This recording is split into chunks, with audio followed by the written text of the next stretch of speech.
SBI foundation संजीवनी और कोमल पूजन school के सौजन्य से बोधिया के बतसपुर गांव में स्वच्छ भारत अभियान तथा स्वच्छ जागरूकता शिविर का एक दिवसीय कार्यक्रम का आयोजन किया गया। सबसे पहले कार्यक्रम की उद्घाटन मुख्य अतिथियों के द्वारा दीप प्रज्वलित कर की गई। शिविर का मुख्य उद्देश्य लोगों को जागरूक करना था। आसपास के लोग इस जागरूकता शिविर में भाग लेने के लिए काफी संख्या में उपस्थित हुए। वहीं बतसपुर गाँव के लोगों ने सबसे पहले अपने अपने घर के सामने कचरा हटाकर साफ सफाई किया।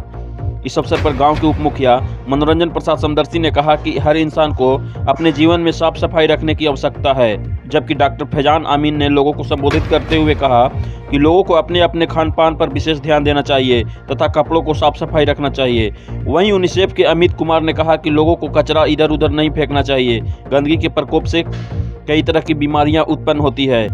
मेरा नाम उत्तम कुमार है और मैं ILRT एक संस्था है जो यूनिसेफ के कार्यक्रम को अभी आपके बोधगया प्रखंड में 3 पंचायत में खासकर स्वच्छता कार्यक्रम को लेकर कचरा प्रबंधन पे काम कर रही है। जो यहाँ पे जैसे नगर पालिका में कचरा को घर घर से इकट्ठा करके एक जगह सेग्रीगेट करने के लिए सेंटर बनाया जाता है, उसी तरह से 3 पंचायत को मॉडल स्तर पर लिया गया है और इसको शेड बना के MRF सेंटर बना के वहाँ गांव से कचरा इकट्ठा करके फिर वहाँ अलग अलग किया जाएगा। प्लास्टिक को रिसाइकल करके फिर उसका प्रोसेसिंग किया जाएगा।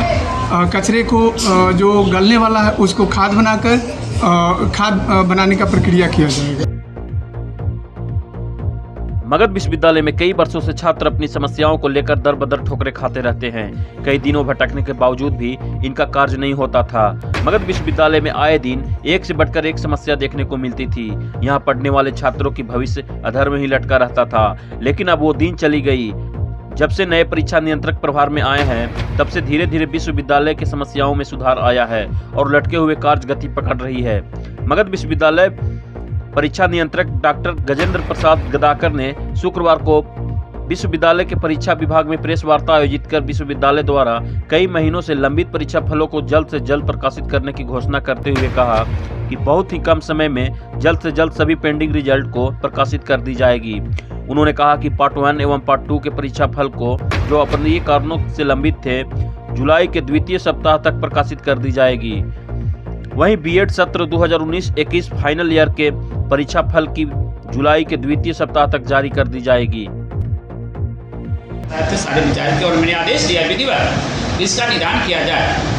कौन हम मेरे स्टाफ हैं, कौन मेरे नहीं हैं, तो उसके लिए मैंने प्रोक्टर्स क्या करना है IIT मैंने कहा कि सारे लोग आपकी ज्वाइनिंग कैसे हुई है, किस आधार पर आप यहाँ काम कर रहे हैं, सारे हमने दस्तावेज को मांगे और मांग कर उसके आधार पर हमने कहा कि IIT बनाने का काम किया जाए, जिसमें हमारे कुलपति महोदय का सहमति प्राप्त हुई और IIT बनने का प्रोसेस है। लेकिन आप यह भी जानकारी होना चाहिए कि वर्तमान में जिसको हम लोग ने सुपुर्द किया था बनाने के लिए, कुलानुशासक साहब ने अभी हमारे डिजाइन मार चुके, इसलिए वह भी लगता है समस्या हम लोग आप देखेंगे। हम लोग कुलपति महोदय से बात करेंगे कि इसका वैकल्पिक व्यवस्था किया जाए और जल्द ही बनाया जाए, ताकि विश्वविद्यालय का माहौल एक पहले से लौटे और एक इतिहास कायम करे। क्योंकि मगध विश्वविद्यालय का एक बहुत बड़ी अतीत इतिहास रही है, जिसकी छवि पूरे वर्ल्ड में जानी जाती थी, लेकिन थोड़ी सी कमी आई है। मैं उसको सुधारने का प्रयास करूँगा। जल्द परीक्षा लेने में भी समस्या है कि लड़के हमें क्लास नहीं किए हैं, क्लास पूरी नहीं हुई है, सिलेबस समाप्त नहीं हुई है। मैं उसको ही मौका दूंगा कि आप एक्स्ट्रा क्लास संभव हो तो आप कर लें। माननीय कुलपति महोदय से संबंधी बात हुई है, एक्स्ट्रा क्लास की आवश्यकता हो तो करें आप, और हम परीक्षा जल्द ले लेंगे। लेकिन अगर किसी परीक्षा को हम लेते हैं सेशन की रेगुलाइज करने के कारण, तो वह विद्यार्थी के लिए भी समस्या आ जाएगी कि केवल रहेगा उनके दिमाग में रहेगा परीक्षा देना है। तो इस भी समस्या को समाप्त करने के लिए सेशन से भी मैं हट के दूसरे डेट में परीक्षा ले रहा हूँ, जो सेशन 23 भाग जाएगा। हो सकता है कुछ में हमारी 24 भी चली गई है। जितने सारे रिजल्ट पेंडिंग है, तो सारे रिजल्ट को मैं अप टू डेट करने जा रहा हूँ। और बहुत कम समय में मेरी प्रयास है, हमारे कुलपति महोदय का प्रयास है, हमारे माननीय कुलाधिपति का भी आदेश है कि जितना जल्दी रिजल्ट है आप दे दें। और उसके लिए पार्ट 1 पार्ट 2 जो हमारा साल भर से पेंडिंग रिजल्ट है, अपरिहार कारणवश जिसकी जानकारी आप सभी को है, उसकी रिजल्ट में सेकेंड वीक ऑफ जुलाई में संभावना है कि हम दे दें, क्योंकि इसकी प्रोसेस जारी है। और इस संबंध में जो भी प्रक्रिया अपनानी है वो प्रक्रिया अपनाया गया है और कार्य जारी है। उसके बाद रिजल्ट हमारा बीएड सत्र 19-21 फाइनल, जो लगभग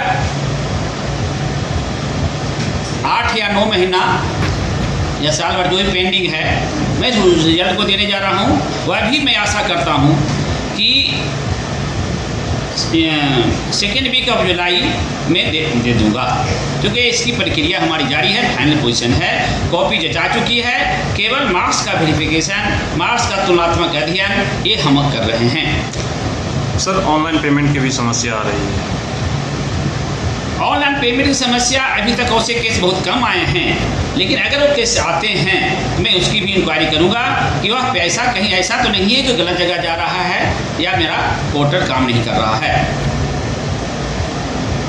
तीसरी है हमारा बीएड फर्स्ट ईयर 2022 का, उसका भी रिजल्ट पेंडिंग है। उसको भी मैं जुलाई के 3rd या 4th वीक में मैं आशा करता हूँ कोई भी निकल जाए, चूँकि कॉपी जांच हो चुकी है, इसकी जांच हम लोग करवा दिए हैं और फाइनल अमली जामा पर पहुंचाने जा रहे हैं। उसके बाद मेरा है वोकेशनल 18-21, ये कॉपियाँ बाहर भेजी गई थी।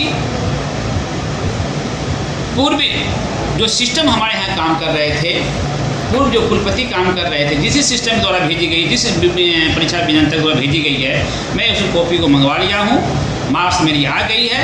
यह भी मैं आशा करता हूँ कि जुलाई में ही, चूँकि जुलाई में बहुत सारे रिजल्ट हमें देनी है, बहुत सी काम करनी है, लेकिन जुलाई महीना में मैं मैक्सिमम रिजल्ट को देने जा रहा हूँ। MBA MCA 1st, 2nd, 5th semester जिसका भी रिजल्ट मेरे पास आ चुका है, मैं इसका भी रिजल्ट देने जा